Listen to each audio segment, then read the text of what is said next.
शान्ताकारं भुजगशयनं पद्मनाभं सुरेशं विश्वाधारं गगनसदृशं मेघवर्णं शुभांगं लक्ष्मीकान्तं कमलनयनं योगिभिर्ध्यानगम्यं वन्दे विष्णुं भवभयहरं सर्वलोकैकनाथम्।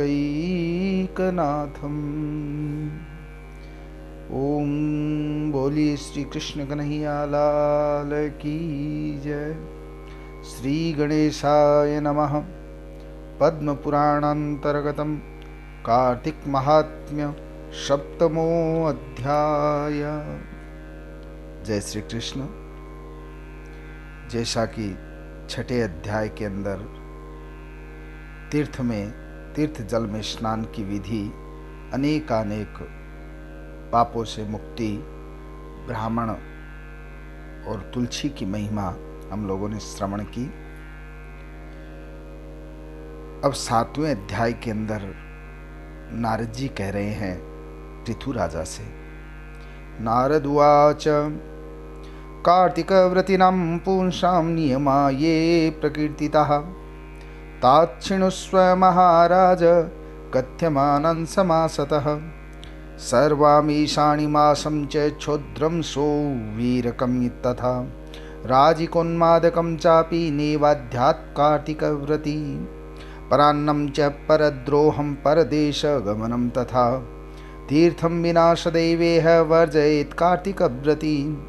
देवदेवद्विजातीनां गुरुगोव्रतीनां तथा स्त्रीराजमहतां निन्दां वर्जयेत् कार्तिकी व्रती। द्विदलं च तिलं तेलं पक्वानं मूल्यदूषितं भावदुष्टं शब्ददुष्टं वर्जयेत् कार्तिकव्रती। नारद जी महाराज बोले, हे राजन, कार्तिक का व्रत करने वाले पुरुष के जो नियम हैं उनको मैं संक्षेप में तुम्हें सुनाता हूँ, ध्यान दे करके सुने। सब प्रकार की भोग्य वस्तुएं जैसे मांस, शहद, राई और उन्मादक वस्तु, इन सबको कार्तिक व्रत करने वाले मनुष्य को नहीं खाना चाहिए। पराया अन्न खाना, दूसरे से द्रोह करना, परदेश को जाना, इन सब को भी कार्तिक व्रत करने वाले को छोड़ देना चाहिए। देवता, वेद, ब्राह्मण, गुरु, स्त्री और राजा, इन सब की तथा बड़ों की निंदा कार्तिक व्रत करने वाले मनुष्य को कदापि नहीं करनी चाहिए। द्विदल अर्थात चना, जिस धान के अंदर दो दल वाला हो, चना में दो दल होते हैं, मटर में दो दल होते हैं, चना, मटर आदि, तिल का तेल, मालपुआ, पकवान, भाव से दूषित भोजन, भाव से और शब्दों से दूषित भोजन, इन सबको कार्तिक व्रत करने वाले को नहीं करना चाहिए, त्याग देना चाहिए। प्राण्यंगमामिषं चूर्णं फलं जाम्बीरमामिषं धान्ये मसूरिका प्रोक्ता अन्नं पर्युषितं तथा अजागो महिषि क्षीरादन्यदुग्धाद्यमामिषं द्विजकृता रसा सर्वे लवणं भूमिजं तथा ताम्रस्थितं पंचगव्यं जलं पल्लवसंस्थितम् आत्मार्थं पाचितं चान्नं मामिषं तस्मृतिबुधैः ब्रह्मचर्ये मदः शय्यां पत्रावल्यं च भोजनं चतुर्थयामे भुञ्जानः कुर्यादेवं सदा व्रती नरकस्य चतुर्दश्यां तेलाभ्यङ्गं च कारयेत् अन्यत्र कार्तिकष्टायि तैलाभ्यङ्गं विवर्जयेत् अलाम्बुं चापि वृत्ताङ्कं कुष्माण्डं बृहति फलं कलिंगं च कपित्तं च वर्जयेत् वैष्णवो व्रती। किसी भी प्राणी के अंग का मांस, चना, जंबीरी, नींबू और अन्नों में मसूर जो मांस के समान है, वैसे ही जूठा अन्न, इन सबको कार्तिक व्रत वाला न खाए। बकरी, गऊ, भैंस के दूध से भिन्न दूध आदि, ब्राह्मण के बेचे हुए किसी भी प्रकार के रस, भूमि में उत्पन्न नमक, इन सबको भी कार्तिक व्रती छोड़ दे, क्योंकि ये भी मांस के तुल्य ही कहलाते हैं। तांबे के पात्र में धरा पंचगव्य, छोटी तलैया में भरा हुआ जल और अपने लिए सिद्ध किया हुआ मांस अन्नमास के समान कहा गया है। ब्रह्मचर्य में रहते हुए भूमि पर सोना, पत्रावली में भोजन और चौथे प्रहर भोजन कार्तिक व्रती को सदा करना चाहिए। कार्तिक स्नान करने वाले नरक चतुर्दशी को तेल लगावें और दिनों में तेल का भी त्याग करना चाहिए। लौकी, बैंगन, कुंभड़ा, बृहति फल, कलिंदा और केत का फल, इनको कार्तिक व्रती न खाए। रजस्वलं त्यजेन्मलेच्छ पतित व्रतकेस्तथा द्विजद्भिं वेदवाह्यश्च न वदेत् कार्तिकव्रती। एभिर्दृष्टं च काकैश्च सूतकान्नं च यद्भवेत् द्विपाचितं च दग्धानं नेवाध्यत् कार्तिकव्रती। एतानि वर्जयन्नित्यं व्रतिः सर्वव्रतिष्वपि। कृच्छादृश्च प्रकृवीत स्वशक्त्या विष्णुतुष्टये। क्रमात् कुष्माण्डव्रीहितिं तरुणीं मूलकं तथा श्रीफलं च कलिंगं च फलं धात्रीभवं तथा नारिकेलमलाबं च पटोलं बदरीफलं सर्ववृन्ताकलवलीशाकं तुलसीजं तथा चर्मवृन्ताकलवलीशाकं तुलसीजं तथा शाकान्येतानि वर्ज्यानि क्रमात् प्रतिपदादिषु धात्रीफलं रवौ तद्वद् वर्जयेत् सर्वदा व्रती। रजस्वला स्त्री का त्याग करना चाहिए। मलेच्छ, पतित, नीच कर्मा तथा ब्राह्मणों के द्वेषी, वेद विरुद्ध चलने वाले, इन सब से कार्तिक व्रत करने वाले को बात तक नहीं करनी चाहिए। पूर्व श्लोकों द्वारा कहे हुए अन्न तथा सूतक अन्न को 2 बार पकाए हुए अन्न को यानी बासी अन्न को और जले हुए अन्न को कार्तिक व्रती न खाए।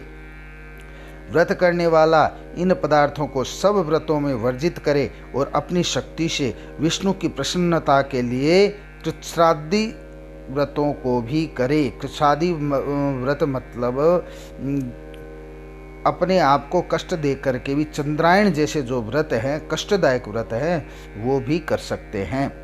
कुंभड़ा, बृहति फल, तरुणी शाक, मूली, बेल, कलिंदी, आंवला, नारियल, लौकी, परवल, बेर, बैंगन, लवली शाक तथा तुलसी शाक, क्रम से जो नाम आए हैं, पहले कुंभड़े का नाम आया वो एकम को, प्रतिपदा को, बृहति फल द्वितीया को, तरुणी शाक तृतीया को, मूली चतुर्थी को, बेल पंचमी को, कलिंदी छठ को, आंवला सप्तमी को, नारियल अष्टमी को, लौकी नवमी को, परवल दशमी को, बेर एकादशी को, द्वादशी को, बैंगन लवली शाक त्रयोदशी को तथा तुलसी शाक चतुर्दशी को क्रम से प्रतिपदादि तिथियों में यह वर्जित है। वैसे ही व्रती रविवार को आंवले का सदा त्याग करे। एभ्योन्यद्वर्जयेत् किंचिद् विष्णुव्रतपरायणः तत्पुनर्ब्रह्मणे नत्वा भक्षयेत् सर्वदा व्रती। एवमेव हिमाघे च कुर्याच्च नियमान् व्रती। हरिश्च जागरं तत्र प्रबोधोक्तं चकारयेत्। यथोक्तकारिणं दृष्ट्वा कार्तिकव्रतिनं नरं यमदूताः पलायन्ते गजासिंहार्दिता इव।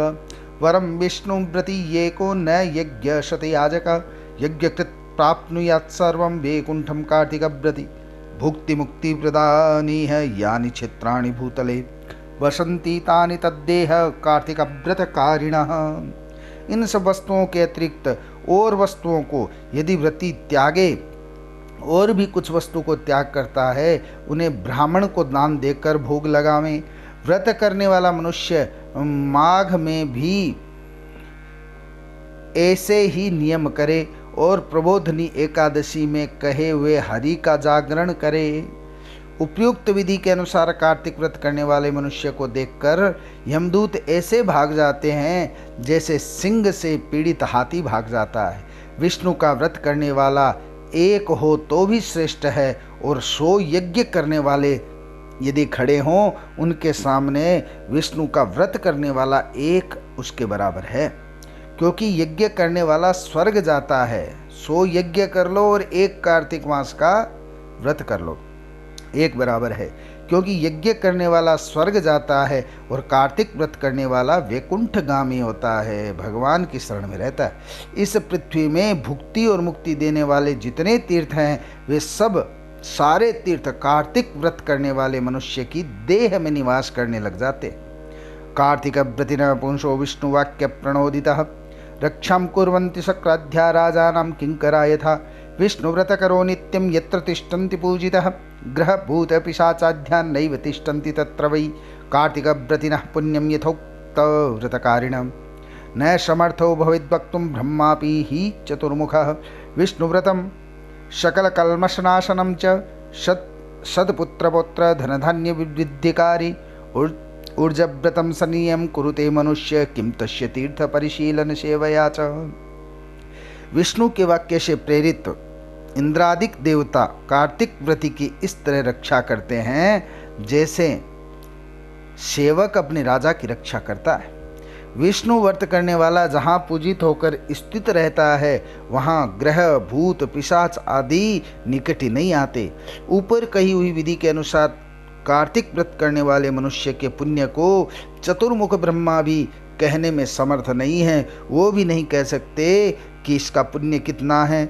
जो मनुष्य विष्णु को प्रिय, संपूर्ण पापों का नाश करने वाले और अच्छे पुत्र तथा धन धान्य की वृद्धि करने वाले कार्तिक व्रत को नियम से करता है, उसको तीर्थों की यात्रा और सेवा से क्या प्रयोजन है, उसे अन्य किसी कार्य से कोई प्रयोजन नहीं है। इति श्री पद्म पुराणे कार्तिक महात्म्ये सप्तमोत्सव संपूर्णम्। श्री कृष्ण गोविंद हरे मुरारे, हे नाथ नारायण वासुदेव। श्री कृष्ण गोविंद हरे मुरारे, हे नाथ नारायण वासुदेव। बोलिए कृष्ण चंद्र भगवान की जय।